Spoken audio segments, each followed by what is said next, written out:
Hey, Sean here from SpeedQBView.com. So we've got the MoYu WeiChuang 5x5.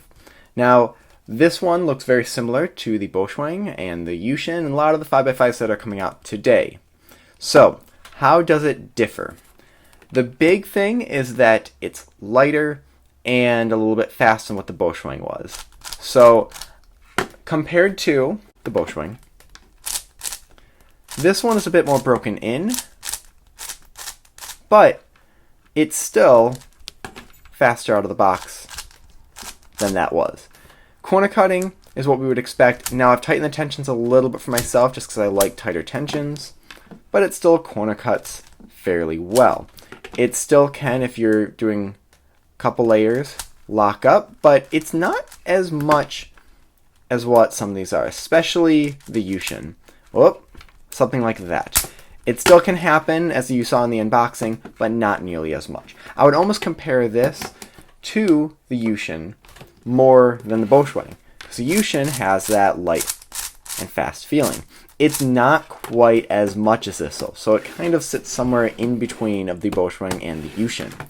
One thing that I noticed is that the pieces are quite big. So if you look at the edge piece that I've got here next to the WeiChuang, it's huge. It's really wide, and that's going to help keep it together much more. Now, I did find myself get a little bit of catching from that. I don't know if it was the piece itself or just my turning style, but catches that I don't think I would normally get on the WeiChuang.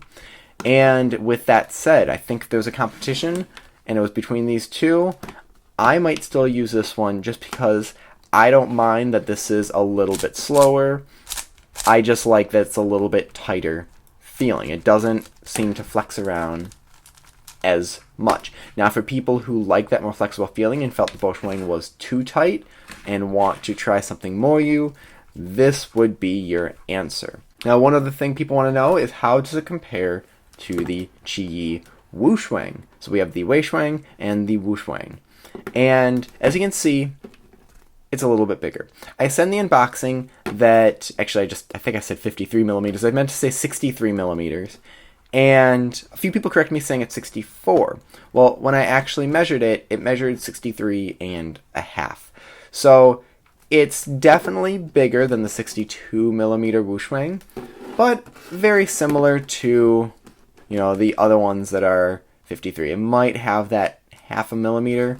It definitely feels larger in the hand. So if you like larger cubes also, this works. Compared to the WeiChuang, WeiChuang is more like the WeiChuang, where it's controllable, it's tighter feeling, it doesn't flex as much. This one flexes a lot more. So with that said, there's no clear winner on what is the best 5x5. If you are solving, under a minute with 5x5, yeah, you'll probably want to just test each one and see what works best for you. I can't give you an answer for that because I am like a few minutes on 5x5, as you can see in the video above. Is this a good 5x5? This is a good cube? Of course. The few things that I don't like about it is that it's larger, which, I like smaller cubes. That's just sort of what I do. And I like controllable cubes. I don't think the WeiChuang is going to not be manufactured anymore, so I would still get this. If you didn't like that one, this one may work. Faster, a little bit more flexible, a little bit harder to pop, but some slight catches if you are turning a bit rough.